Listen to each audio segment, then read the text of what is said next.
Welcome into the Husker247 Podcast. I'm Mike Schaefer, joined by Michael Bruntz, Brian Christopherson.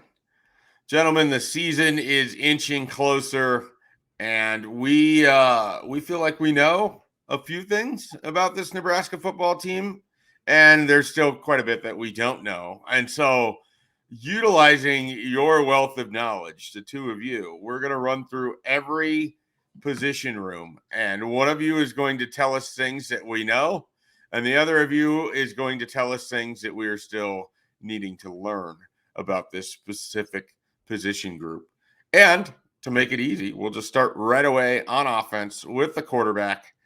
And Brian Christopherson, what do we know about Nebraska's quarterback room for 2023? We know that Matt Rhule really believes to a high degree in Jeff Sims. Like I don't think it's just trying to pump him up in the off season. Like even last night on his radio show when he was talking about guys on his roster that he wouldn't want to defend against, Sims was the first name that came up. We know that Sims, from what coaches have said, did pretty good with the ball security. And even though he started slow in fall camp with the completion percentage, he built it up where he, by the end of this camp closing, was around that 65% mark. That's what Satterfield said the other day. So, I mean, that's good stuff. And you have to think it's advantageous that he's gone against a defense that Tony White has that's just going to throw all sorts of stuff into your brain, with coverages and alignments and things like that you have to process. So you're hoping that all has its payoff next Thursday. But, without a doubt, he was QB1 after Casey Thompson left. And we can get to Bruns can handle the what we don't know, which probably falls on the next guys in line. All right. Well, BC set it up for you, Bruns. Knock it out of the park. Yeah. So you got the it depends, the dreaded or with the backups with Harburg and Purdy. Matt Rhule said it was situational. If they needed to run a little bit more, it's probably Harburg. If they need to throw a little bit, it's probably Purdy. So the depth chart when it comes out, if there's not an or, I would consider that a big upset. So we don't know who that person is. Matt Rhule doesn't want to have to find out, I don't think. And, I think that probably just speaks to how close those two are in their competition, because neither is a perfect quarterback. And, I think Nebraska is going to have to kind of wallpaper over a few deficiencies if they ever have to go to number two, whoever that might be. Well, chances are that they will. I mean, is there, from what you guys have sussed out throughout spring and now in fall camp, is there one that you think you would feel more strongly about seeing if Nebraska has to go to a backup quarterback, Bruns? No. I that's why I want to say, of all the guys that left in the offseason, Logan Smothers leaving was probably a big loss, just because you lose that experience and a guy that I think can make things work. But I don't know. I mean, we saw a little bit of Chubba Purdy last year in very imperfect situations. We saw more than a little bit. It was a multi-game starter. Yeah. Well, I'm just they played those games. They count. I've been trying to forget most of what happened towards the end of last season, but no, I don't know. I mean, you've seen a little bit what he can do. I mean, they like what he's done in the spring. They said he's been doing the right things. He's improved during the open periods that we've seen. It's looked kind of similar to maybe what we saw last year at times. And with Harburg, you just don't know. I mean, we haven't seen him in a game.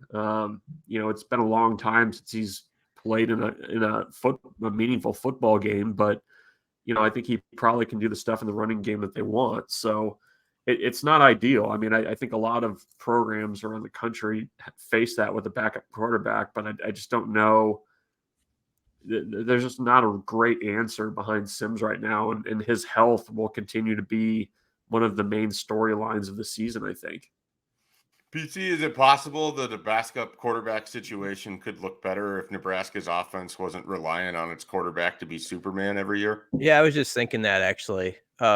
We were on the same page because it needs to get to that point where it's not just like we're pressing the emergency red button just because the backup's in, because you trust that you can hand the ball to the tailback and you can go get 4 yards here, 4 yards there, put yourself in manageable situations which any college quarterback could take advantage of. So that's what they've got to get to. That's what I'm most will work to the O-line here in this discussion, but that's what I'm most interested in 8 days, 7 days from now, whenever the pod it comes out, is that what's that O-line look, and is there like okay, they're ready to slug it out with some people and be that really good assisting partner to the QB. All right, let's move on to running back. We will start Michael Brunts. What do we know about Nebraska's running backs in 2023? We know that Anthony Grant has some fumbling issues, which currently have him further down the depth chart than maybe what his skill set would suggest. Matt Rhule said that Gabe Ervin was the clear number one heading into the season. Ramir Johnson is your third down back and kind of your change of pace guy. So they can work with that, I think. They also like what Emmett Johnson can potentially do as maybe a split out guy if they need to. But, when you listen to Matt Rhule since he's been here, it's been all about Gabe Ervin and what he does and what they like about him. And he's going to get the first crack at things. And if they feel like they can trust Anthony Grant, I think that puts him more in the conversation. They have a nice 1-2 punch there. But I was a little surprised, I guess, that on Saturday that Matt Rhule was as clear and straightforward with his answer about the running back pecking order as he was. BT, what do we still need to learn about these running backs? What Gabe Ervin looks like when he's fully healthy as like an experienced college player. I mean, I think there's some skepticism from the fan base because we just haven't had an opportunity yet to see him full speed, really, since that injury his freshman year. I feel like he had been working his way back all the way up until this offseason. And so, you give the benefit of the doubt to the coaches here that have seen every practice and watched a guy who does have his feet under him now and has a lot of confidence. And man, he looks the part. There's no doubt about that. When Gabe Ervin stands up at the microphone, you're like, that's exactly how you want a Big Ten running back to look. And there's some footage of him, busting through 2 or 3 arm tackles that are out there from the practices. So that's encouraging stuff. But we just don't know yet until we actually see who's the gamer of the crew, right? Because that's the thing. There's guys who have some years piled up, but nobody who's really had that track record where they've been the guy. I guess Anthony Grant to a degree last year, but there's doubts about him. But everybody else, you're kind of, what's this guy look like if he's RB1 for 12 games? Actually, what's that picture like? I think Ramir's a nice safety net, though. I really do, because I always think he can come in and give you a little burst. And I was talking with Brunts about this at practice the other day. It's interesting, the first game's at Minnesota, because I remember when Ramir was sort of running toward the running back, the top job was actually at Minnesota a couple of years ago, and he suffered a concussion when he was playing really well while running inside a play inside the 10-yard line. And then people might remember a few plays later was the slip by Yant on the 1. They probably a few plays before the concussion, he makes a move on that guy on the sideline. He just scores, but he kind of gets corralled out of bounds. Yeah. Like that's the difference between Nebraska winning and losing so many games. Right. But I bring it up because I think Ramir, that's when he was really trending toward like, man, this is the best running back they got. And it sort of got in his way a little bit. And he's always been trying to come back from that, just like Gabe Ervin's trying to come back from that injury at Oklahoma. So both those guys have had their times when it looked like it was their moment, and it didn't happen that way. And now someone's going to actually be able to grab that moment this year and hopefully be that guy who can he get those 2 extra yards after contact? That's going to be the biggest deal. Can you be that back who turns 3-yard runs into 5-yard runs? It's August. It's Wednesday, and we're recording this. It's 8 days away from Nebraska's first game. And I think it's the Big Ten Network had like an Amir Abdullah highlight thing going around on social media. And I'm watching that, and I'm just thinking, like, it's been so long since Nebraska's had a running back anywhere near that level. And it just stuns me because my entire life with this team has just been like great running back after great running back after great running back. This could be an entire podcast, Brunts. But could you sum up quickly how Nebraska ends up in this long drought of just relatively unimpactful running backs / one nice 8-game stretch of Divine Ozigbo? Yeah, I don't know. I mean, I think they've had trouble keeping guys around. I think guys haven't developed the way that they would have liked. I don't know that Nebraska's done a great job at that position in recent years of developing running backs. I personally think it's also been a use issue. Like there's over multiple coaching staffs and multiple running backs coaches, some of the rotations and personnel decisions kind of leave you scratching your head a little bit at times.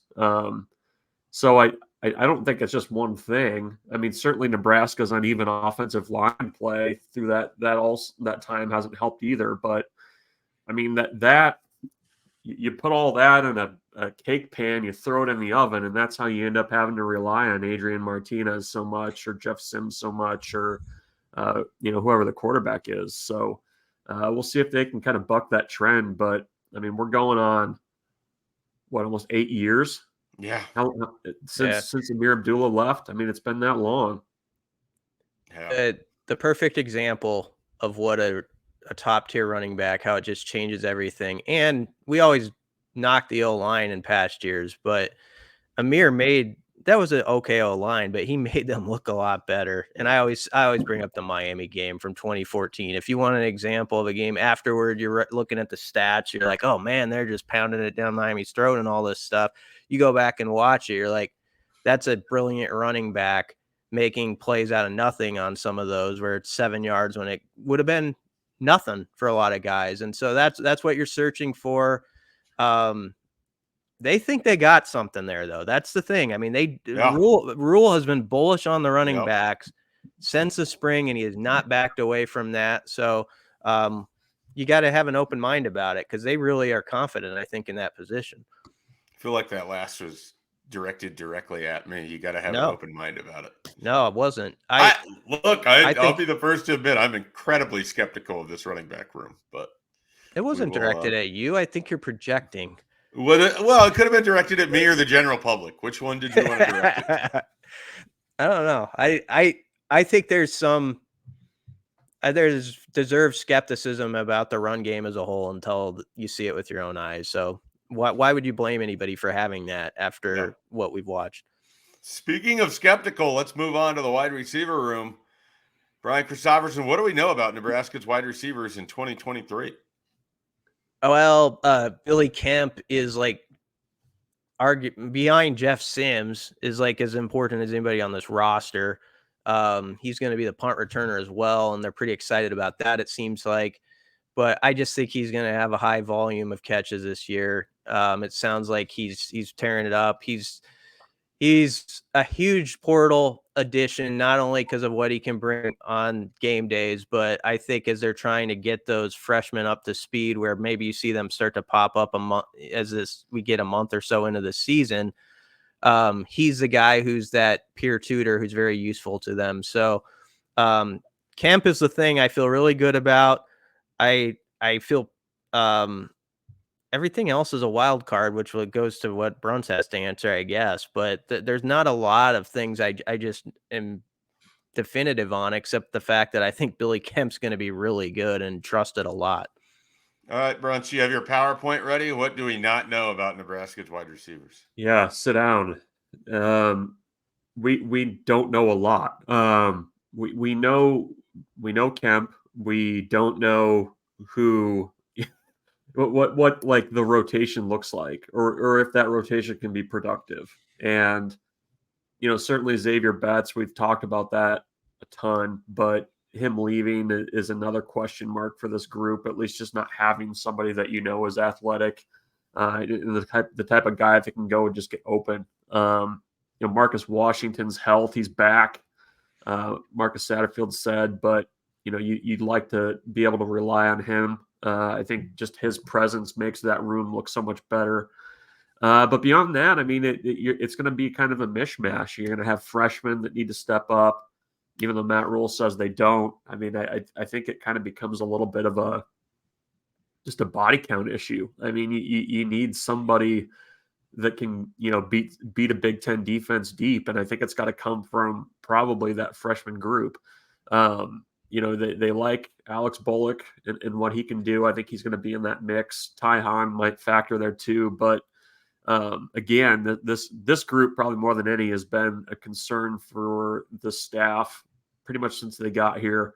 I don't know that much has happened this during fall camp to alleviate that. I mean, I think it's going to have to be a group that's going to show it on the field and prove that they can get open. So we'll see. But from what Matt Rhule has said, I'm not expecting them to air it out a ton to the wide receivers that first week against Minnesota. I mean, I think it's going to be a grown man game with a lot of between the tackle stuff and guys on the edge having to block. So we'll see. But I don't know that we've learned a ton about what that group can be or what they can do this fall. They're being cautiously optimistic, but I don't think that there's a ton of confidence over in the walls in North Stadium about that group either.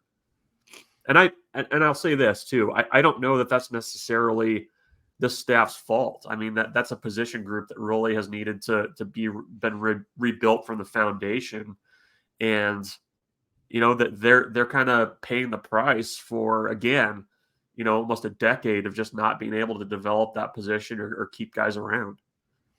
Absolutely. Do we sometimes make a little bit too much of Nebraska's wide receiver situation, especially if you look at how other teams in the Big Ten West have made the Big Ten championship game, and we often can't name their 2s and 3s at wide receiver.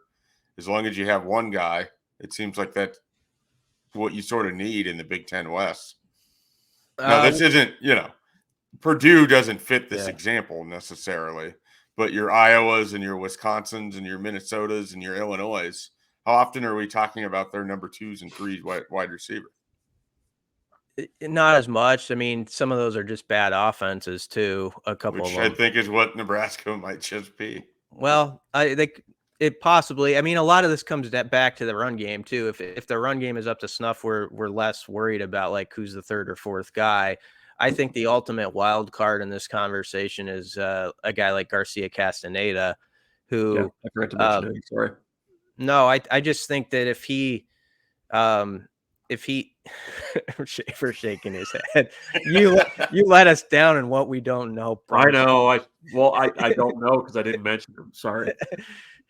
I always think of the opener in Dublin though, when actually the play where he fumbled it and he was juking like 3 guys before he fumbled it, and people say he's down, but he's kind of a fascinating guy in space from what we've seen, and so he's the player where if they can get him some, like maybe it's a short pass completion and then what can you do with it sort of guy, I'll be pretty entertained to see if that takes off. And I think Bullock it seems like Bullock's going to play a decent amount right off the bat, as much as we've heard of him. So, if you get a guy or two like that to pop while the freshmen are kind of growing behind the scenes, it's not as bad a situation. And of course, if you have a run game, then it's just a nice compliment when you have that guy who can take the top off of defense. You do need it though, and they've got to find somebody who can make that 55-yard house call on occasion. This is a fun one. Michael Brunts, what do we know about Nebraska's tight ends in 2023? It's a big group, and we don't know a ton. I mean, I think Borkacher's going to be a guy that they're going to lean on. We know that Thomas Fedoni is still practicing. That's a significant thing at this point in fall camp.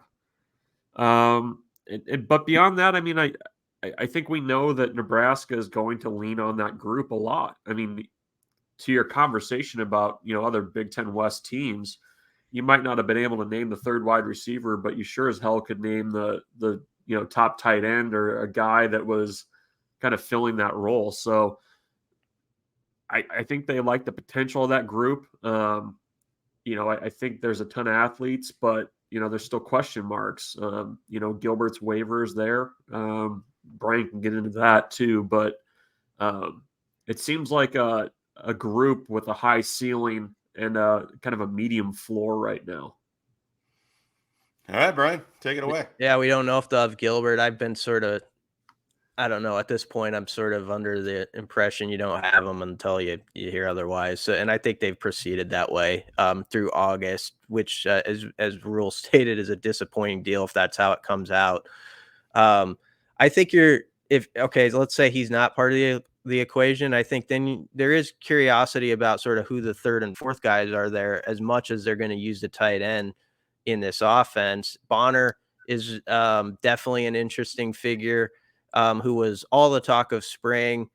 And I don't think it means anything that we didn't hear as much about him this fall. It's just a deal where sometimes he just doesn't get asked about. And so people kind of think like, oh, he's not doing well. I don't think that's the case because Satterfield said they're going to use him. He's going to matter. But a guy like that's going to be, you need sort of that other guy that not everybody's always talking about to pop. And maybe one other young guy comes along. I know they like some of the like a Applegate or somebody pops in the middle of the season. But the thing we don't know is the durability thing too. Like can you get through the full season with those top two guys, Fedoni and Borkercher? Because you kind of need to, you need them for most of the way. And what we don't know is what Thomas Fedoni actually looks like as a college tight end. That's like we have ideas, our imaginations dance. And I think it's clear that he's a worker. I mean, it's clear the way they talk about him that he gives you everything, but he's only played like 3 or 4 college snaps, I think, so far. So it's going to be like his first game out there, which is so weird to think about. Michael Brunt, true or false, Janiran Bonner is actually just a younger version of Chancellor Brewington?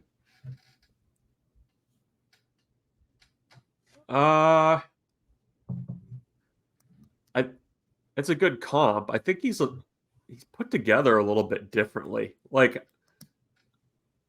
I think they're pretty similar body structure wise, though. Yeah, but like Bonner's bigger, bigger than early, because Brewington was really small and he kind of bulked up. But I mean, to give you an idea of how they're going to use Bonner, I mean, the little small look that we got at practice one week, he was doing like run blocking drills with the fullbacks, and they're like, hey, we need you with the tight ends. So they took him outside and he was running routes with the tight ends, and then they had him running routes with wide receivers. So I think if people have this idea in their head of him being like a traditional fullback, that's not what he's going to be doing. But he's going to be a big piece of the offense, and I think he's going to be more involved than what Brewington was. It felt like for Brewington, it was like very specific packages.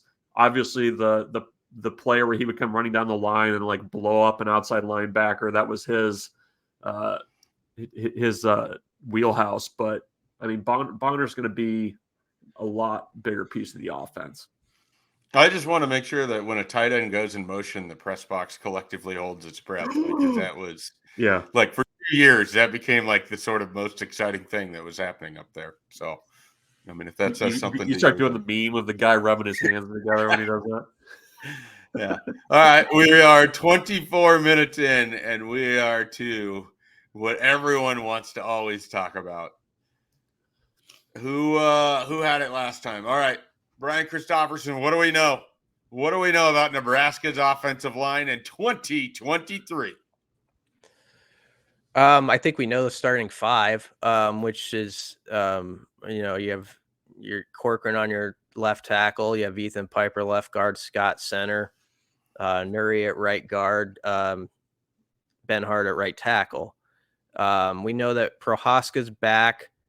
as of Tuesday at practice, but I feel like there's got to be a little buildup there because he really hasn't been able to practice. So people, and they need to go back to that line Rhule always says, like, Corcoran's the left tackle I've always known. So, I mean, that's the way it is right now. And honestly, if it goes like Husker fans would hope the first couple of weeks, you're not having a conversation like in week 3 or 4 about switching this around or that. You're just talking about who's the 6th, 7th, 8th guy. I think that's the part which Brunts can get to, which we don't know. But I do think Ben Scott has fit right in, and I am pretty confident in how that's going to look at center. That's one of the things I feel really good about. And if you want to say, hey, pour the glass half full of Kool-Aid for me, I would always point to Scott and Nuri, who wasn't here last year, available last year, being part of the equation on the interior. And I think if they're as good as their potential, that does change the look of the O-line in a big way. That's 40% of what you got. All right, Brunts, what do we still need to learn about Nebraska's offensive line? Everything. We need to learn everything. Brian's right. That's the cast of characters. We know that. But what we don't know, it's been a lot of narrative building since the start of Matt Rhule's tenure, right? It's lots of the struggles last year were not the offensive line's fault. Continuity is going to help that group. The guys being a few of those guys being NFL type players. I mean, that group more than any on the roster is such a show me group. And I get asked all the time, well, is the offensive line going to be any better? I don't know. And we're not going to know until you just got to be comfortable with that answer for another 9 days, because it's more than 9 days. 8 days. We won't really know for a month. No, but at least you got a data point at least by then. Sure. Yeah. No, that's fair. So we'll see. I mean, I that's a group that has to be better. And the question is whether or not this coaching staff plus year 2 of Donovan Raiola can get more out of that same group than what they have the last couple of years. Because for the most part, it's the same crew, and that's going to be the question that we just don't know, and we won't know until we actually see real live football being played against another team.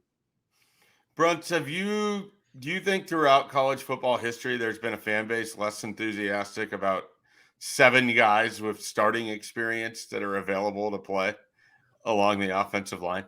That seems to get lost, that you do have a very experienced group. I don't know if you guys saw there's not a more experienced group on this team. No, maybe linebacker, but I don't think I don't think so. Have you guys watched the 3rd installment of the behind the scenes show? There's a scene where basically Rhule has the whole offense line up, and then you've got your starting 11 on offense, and then he asks the guys who are seniors minus the COVID years to leave the picture. And at offensive line, it's pretty much everybody minus Corcoran that got out of the picture. So, I mean, I think most years you'd feel pretty good about a group like that that's got, multiple multi-year starters.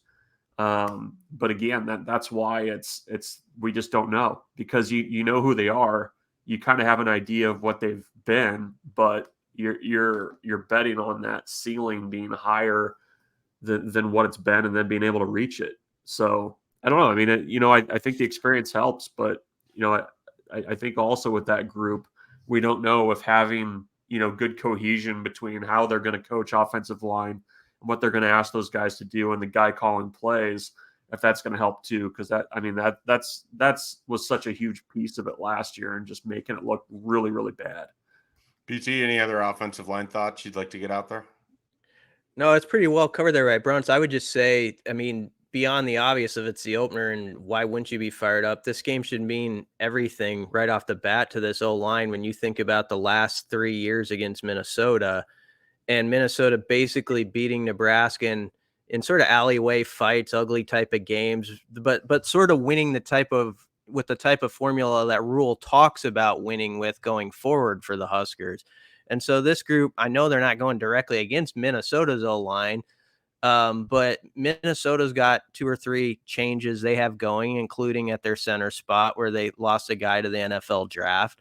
And so they've got to answer those questions. And as Brunt's laid out well, Nebraska has the veterans here. This has to be a game where if I'm in that room, I'm like, we got to send a message here right off the bat that it's going to be a little bit different going forward. And there's no reason with the experience they have why they can't start to chop some wood at least in making that happen. All right, let's take a quick timeout, and we will dive into the defensive side of the ball when we come back here on the Husker 24/7 podcast. Defense time. All right, we're jumping over to the defensive line. We're just going to do the entirety of the defensive line, entirety of the linebackers, entirety of the defensive backs, and then the special teams. You can break it out as you want inside those position groups. I believe we're to Michael Bruntz. What do we know about Nebraska's 2023 defensive line? We know Matt Rhule is excited about the future, but what do we know about this upcoming season and who the Huskers will have involved up front? Yeah, they feel like they've got 6 or 7 that they can lean on right now. And I think probably you could get a starting 4 basically with an or at one of the end spots. Nash, Ty Robinson, and then kind of that or of Blaze Gunnerson or Cam Lenhart at the end spot. Beyond that, I think they feel good about some of the depth they've got to be able to move guys through. That's a spot where they added a few transfers, and I think it's a group that's come along, and they played well in fall camp in the scrimmages. I think the kind of attacking nature of the front has helped that group as well, rather than kind of doing the stand-up dancing bear stuff that you've seen in the past. So I think they feel okay there. I think, if they were kind of getting greedy, they might like another guy or two to enter that mix. But I think they've been pleasantly surprised with how that group's come along. And like you said, they really like the freshman group and what they can kind of develop. That would be a group that I would not be surprised if you see a few more younger guys play a game or two, but keep the red shirt too if they're ready by the end of the season. BT, what do we still need to learn about this defensive line? Well, I think it's one of the most crucial parts to deciding how this season goes is actually what we don't know, and it's how basically guys 4 through 8 or 5 through 8, however you want to put it, how reliable are they? Like, can they hold up in this league? Because they're going to get their snaps. You're going to give, Raquan Buckley really hasn't played as a Husker, and maybe one game, but he's going to be a guy like maybe he has to give you 20, 25 snaps on a given night, and maybe right off the bat, and they really like him. And that he could be an example with this staff of this is a player who sort of was getting lost in the weeds, but they were able to develop him and find stuff with conditioning that helps him. So Raquan Buckley is really a face of that, like getting a second opportunity and what can he do with it with this staff. But then there's other guys like that aren't talked about much, but like a Jacob Herbeck, like he's a walk-on who hasn't played, and he might, get some snaps. There's Prince Will, who definitely had a good spring, got banged up a little bit in camp, so I don't know what the latest is there, but can he make some headway and maybe burn through his red shirt and help him out? And then they do truly love that freshman class, which I think they should. But as you guys know, it's very hard to get a lot out of players that are 18 years old on the D-line in the Big Ten the first year. But you wonder if like a Van Poppel or somebody like that can pop in for 4 games. What's Elijah Judy give you? I mean, we could just go through the list. There's a bunch of guys. Like if they need like 2 or 3 of those guys though to give you a little something as this year goes along.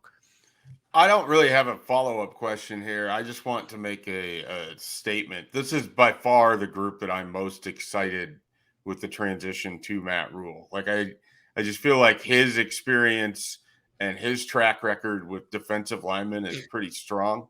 And I really like, I mean, before he even had the quote on Tuesday night about the young defensive lineman, I mean, I just think you look at what they did coming here, and the freshmen they've stacked up, and then sort of the early returns of Lenhart and Princeville, then you're bringing in guys like Riley Van Poppel and others, blanking on the kid from Philadelphia, or not Philadelphia, Harrisburg. I cannot think of his name. Vincent Carroll Jackson. Yeah. So they've got some really intriguing pieces down the line. And I like the idea of getting some guys, they can play up to their 4 games, throughout the year as they sort of show that they deserve some more playing time. Where do you guys come in with the defensive line? Are you cautiously optimistic? Are you like me and you're just head over heels on the idea of it? Like what are your thoughts here? Because the other thing is, we haven't even scratched the surface of the best football for Ty Robinson or Nash Hutmacher or Blaise Gunnarsson. And these were 3 guys that were brought specifically to Nebraska to be difference makers on the defensive line. It's a little bit like the offensive line in the way that like you have guys that are kind of known entities that have played a ton of football and have stayed here in the program too. Right. But you're just the hope is that this coaching staff can just get that much more out of them.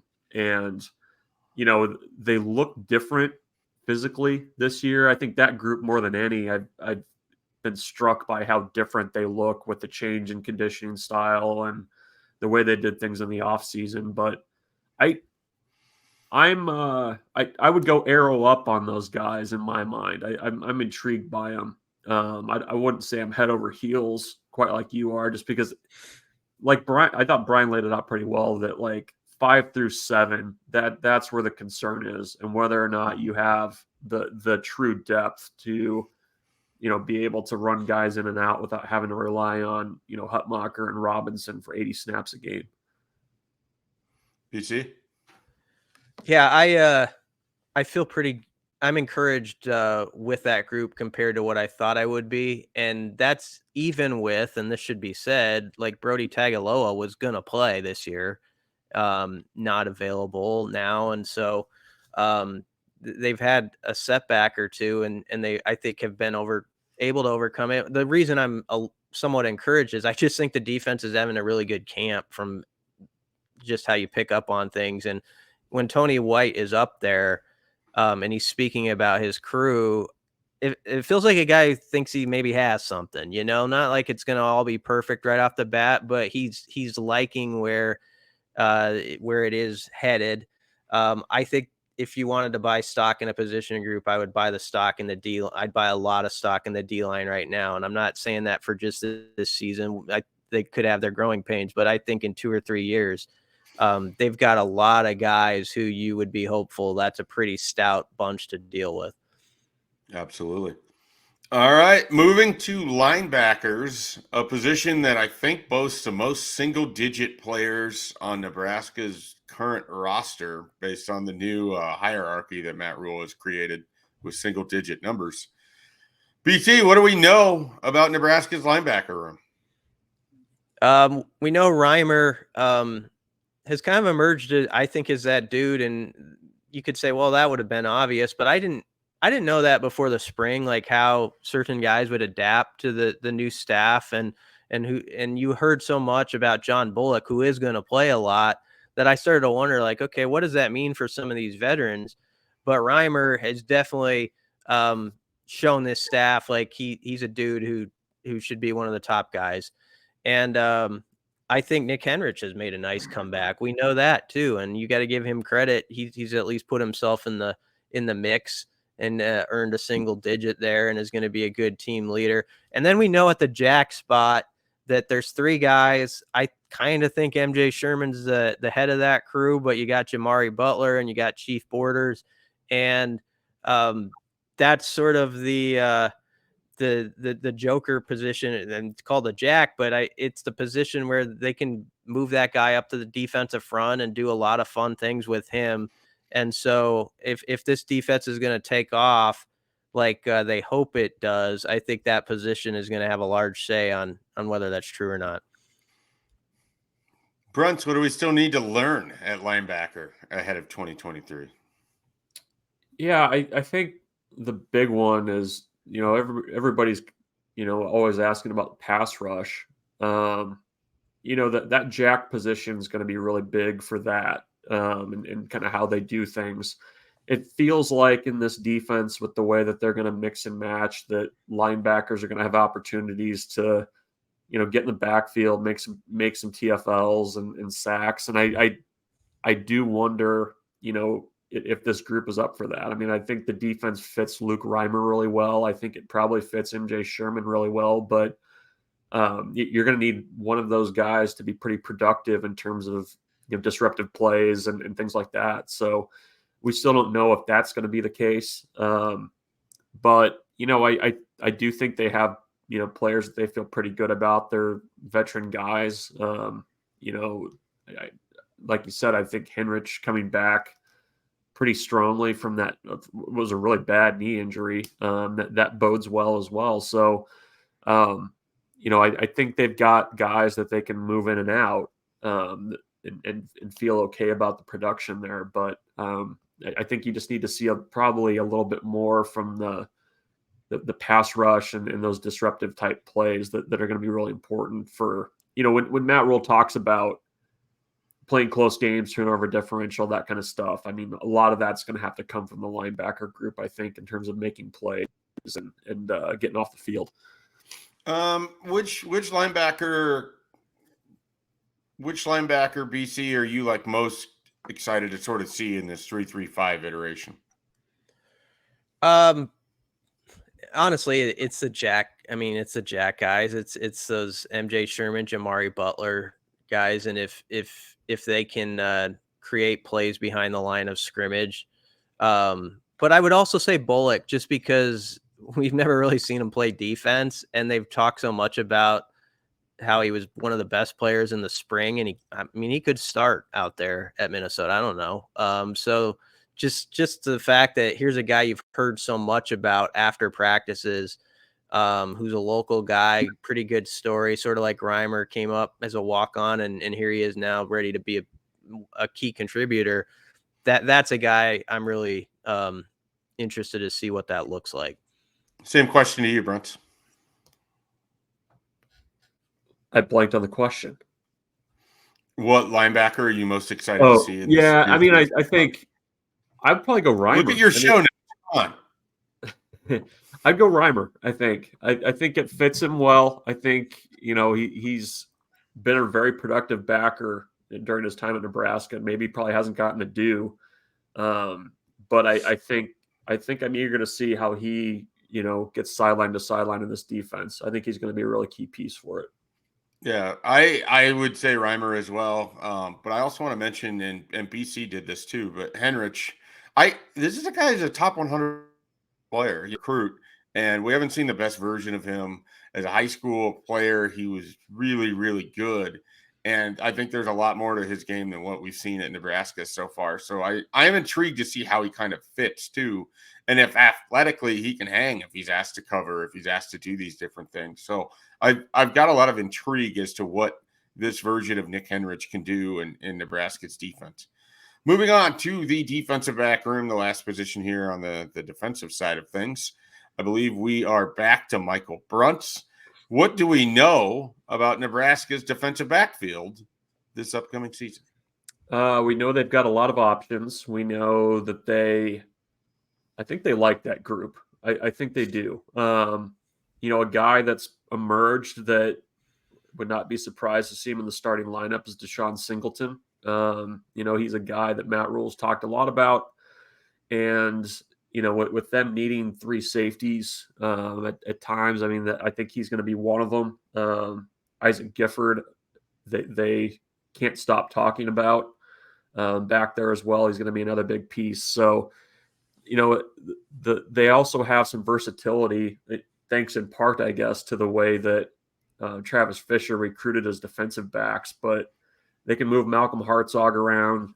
You've got Tommy Hill, who's been injured, but that they love what he can do at some spot back there. And you've got Quentin Newsom, who's played a lot of Big Ten football. So there's a lot to appreciate about that group. And,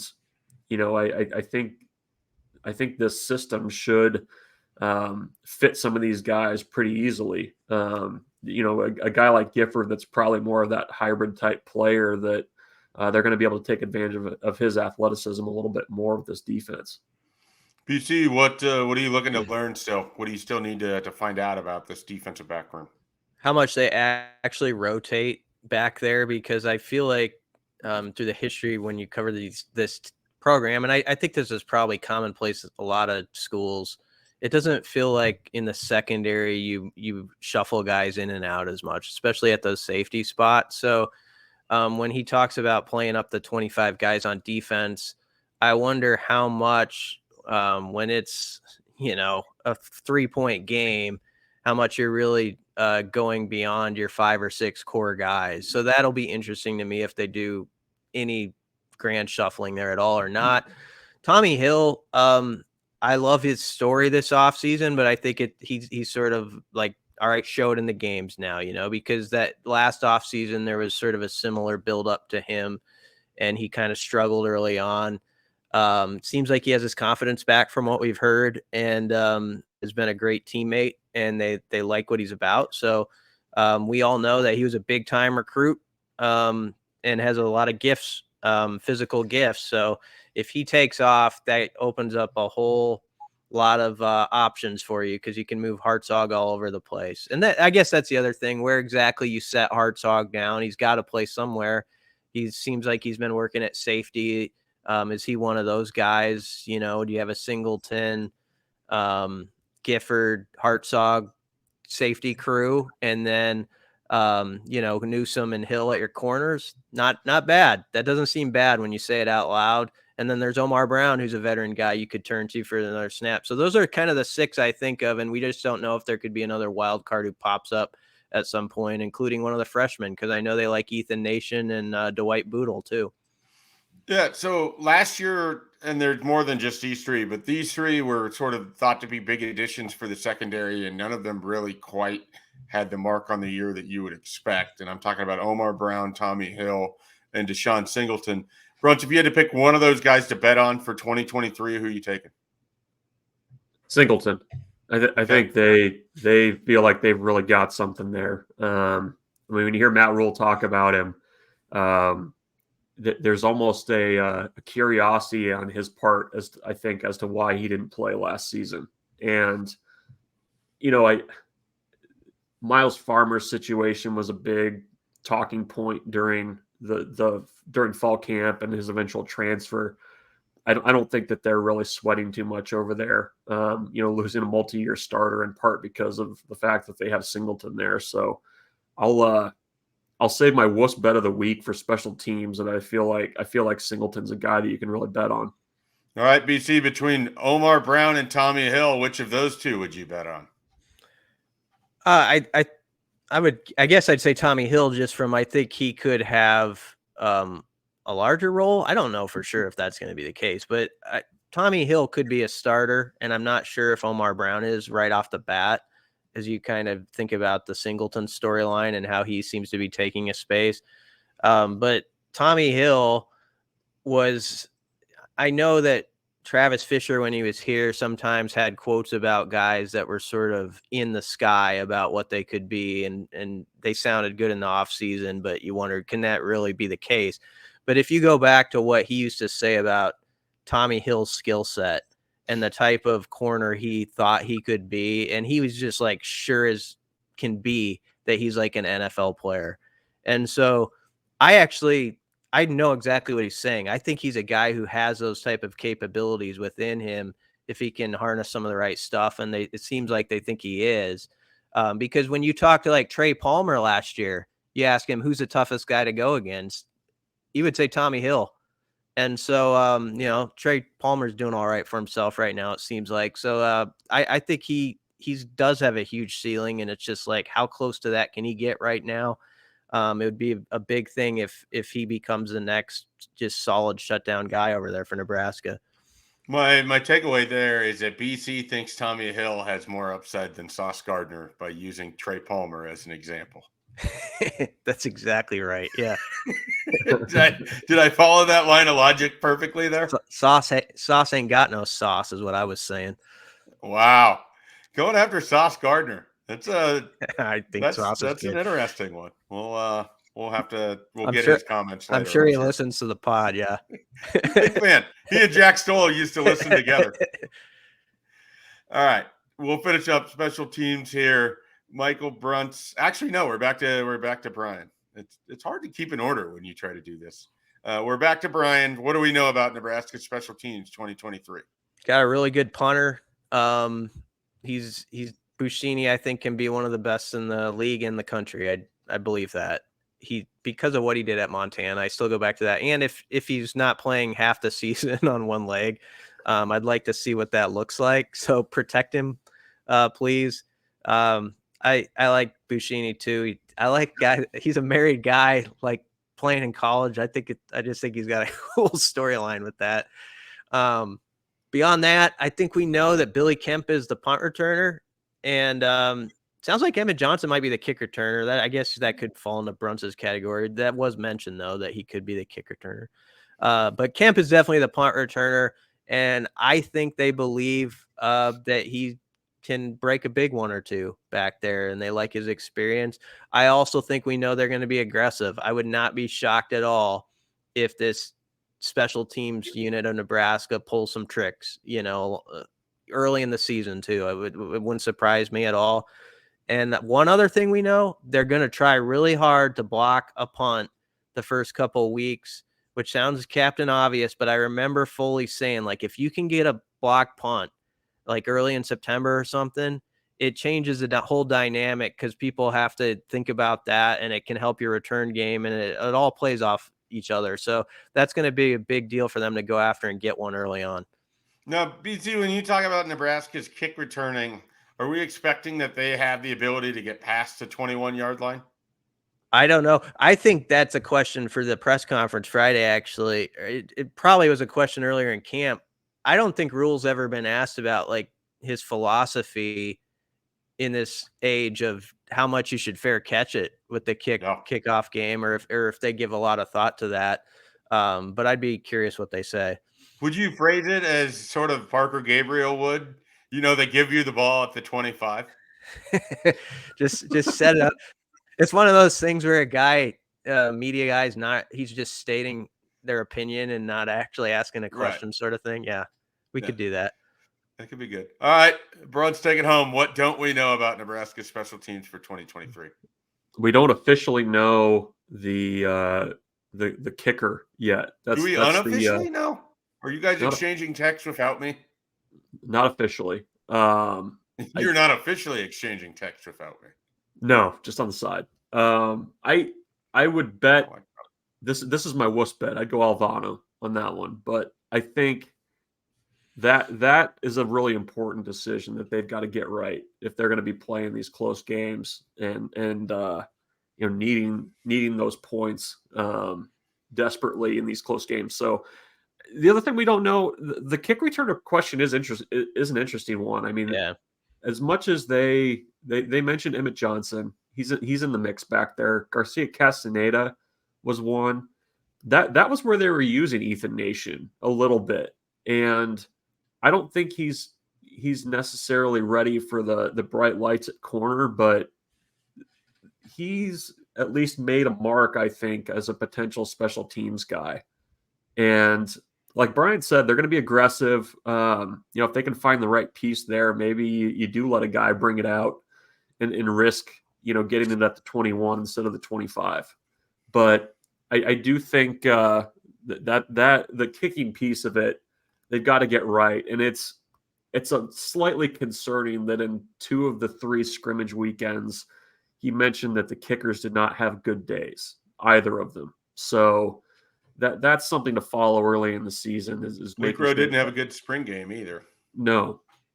So that's an important piece of the puzzle that maybe we need to ask about again on Friday. Here's a question. If all things are equal between Bleeckrow and Alvano, like it's been sort of mediocre, who would you put out there in game 1? Bleeckrow. Yeah. I go Bleeckrow because then you kind of can wait and see if he struggles and you go to Alvano. I think it's a lot harder to start with Alvano he struggles, and then you go to Bleak Road, and then you kind of have this situation of, is there a confidence crisis in Tristan Alfon? I mean, Yeah. kickers, I don't mean this as people, but the situation is weird. Like, nobody wants to touch it. Like, you just want to insert the kicker and let him do his job and then not have to think about it. And I think the safest way, if they're truly equal, you start with Bleak Road, because it's a lot harder to make that flip the other way around. Do we need to start combing Haymarket restaurants to see if there's any kickers around? Is it to that level? Do you want to split the alphabet into thirds and we all just call, based on our letters? I'm just going to Lead Belly. They've had success there before. You go back to that well. I mean, I don't know. Two kickers coming out of the same downtown restaurant? That seems unlikely. All right, we have leg strength in their servers. Well, it might be part of their training program. We have about 4 minutes here before we have our longest podcast of the summer. Ted Carter, Nebraska's systems president, will no longer be Nebraska's systems president. He is moving on to the president role at Ohio State. This news caught people off guard, both within the university and externally as well. Brian, how big is this move as it relates to Nebraska football? I think it matters quite a bit. It's one of those things you could push to the side and say, I'll put my attention elsewhere, which is what we're going to do, because we're going to have the football games in front of us. But they've got to get they've definitely got to nail that hire. I think moving ahead of someone who has the ability. I know some people roll their eyes at this because they'll think there's too much emphasis on athletics and all this stuff. But it's a job where you've got to have someone who has some understanding of how big of Hank Bounds always used to say the football program and that athletic department's the doorstep to the university. And whether people like that or not, I completely agree with it. And when there's momentum over there, there's momentum within the whole university. And again, we can have a discussion about if that's a bad thing or a good thing, but it's true. And so you've got to have somebody that understands that. I think Ted Carter did, and he was instrumental with Trev Alberts, I think, wanting to come here, and then was instrumental in Rhule wanting to come here. I'm not saying when I got Rhule had he not been here, because I think he had a really strong connection with Trev too. But I mean, you heard that admiration they had for each other, and Carter would always talk about the Navy Temple game in 2016 and how Temple just, beat the doors off of them in the trenches. And you want your head coach to feel good about the chain of command, because how many times, whether coaches have succeeded or failed here, have we heard them talk about, you've got to have the leadership component right and feel like everybody's on the same page. And if you don't, it's just a mess. And so that's why this is going to be such a crucial hire. So right now it is a concern while it's up in the air. Yeah. Another podcast idea for us to just go back and try to figure out how Nebraska has become a beacon of instability, in just about every facet and almost all of its high paid positions through the university as well over the last few years. But we don't have that kind of time. Bruns, I'll let you finish up. Any thoughts on Ted Carter and where this sort of leaves Nebraska? Yeah, it's a loss. And then, you factor that, you're going to have a new chancellor at the university. We'll have a new NU system president. And also, you have to go back to this summer when there was some question about, moving the responsibilities of who reports to whom, and, the NU president having a bigger role in athletics. I mean, I think with the way that conferences are shifting now, I think it's important to have clear leadership and a voice in that room. Again, it's the presidents and chancellors that run things, that can advocate for your university. I mean, I think everybody feels pretty settled in the Big Ten, but you need to kind of solidify that spot and make sure that you have a voice in what's becoming more crowded room in the Big Ten. And I think Ted Carter was a respected voice. I think, when he actually, weighed in on things, I think it mattered. So, that I think he was kind of that rare guy that understood the athletic side of it, but also, kind of got the academic side of it too. So that they need to get that hire made and to find the right person that can kind of do both. I guess obviously the academic side rises to more of a priority, but the athletic piece is part of it too. All right. Anything else you guys want to add? Anything that we didn't get to on what we know and what we don't know? Actually, as a bonus one, I just want to throw this in real quickly. I guess BC got the last one, so Bruns will get this one. What do we know about this coaching staff going into 2023? I think we know that they're pulling in the same direction. I don't think, my sense is there's not a lot of, ego involved with this staff. I think part of that is just the way it's made up, the fact that they've been together for so long.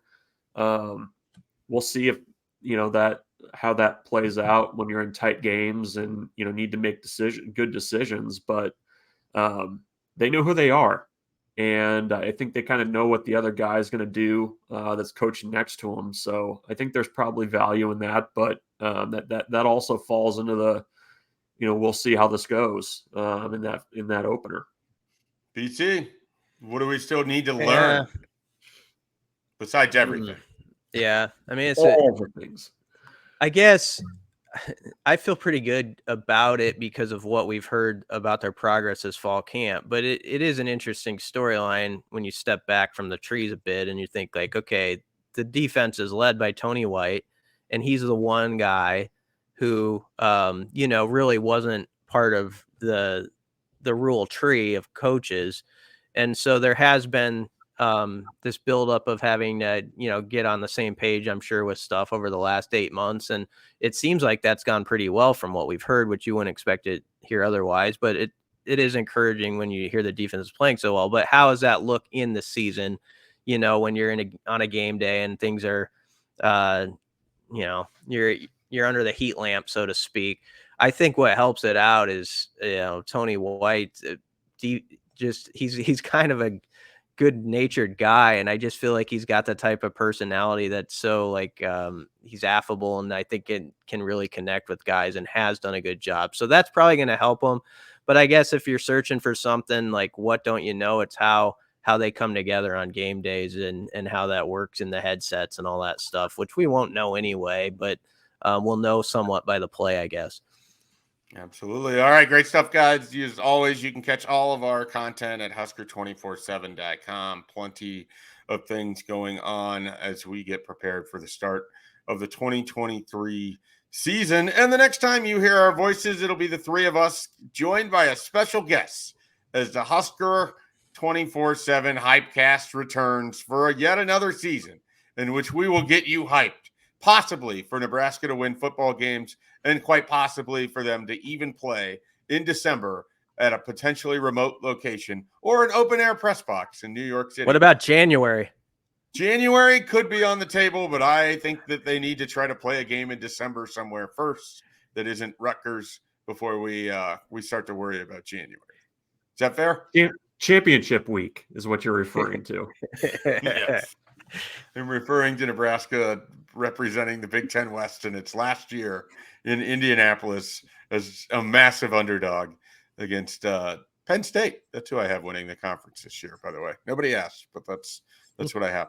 All right, so we'll be back next week with the Husker 24/7 Hypecast, and be sure to check out everything over the weekend. There'll be some media availability on Friday and Monday and Tuesday as well, so there'll be plenty of content leading up to next Thursday's game against Minnesota.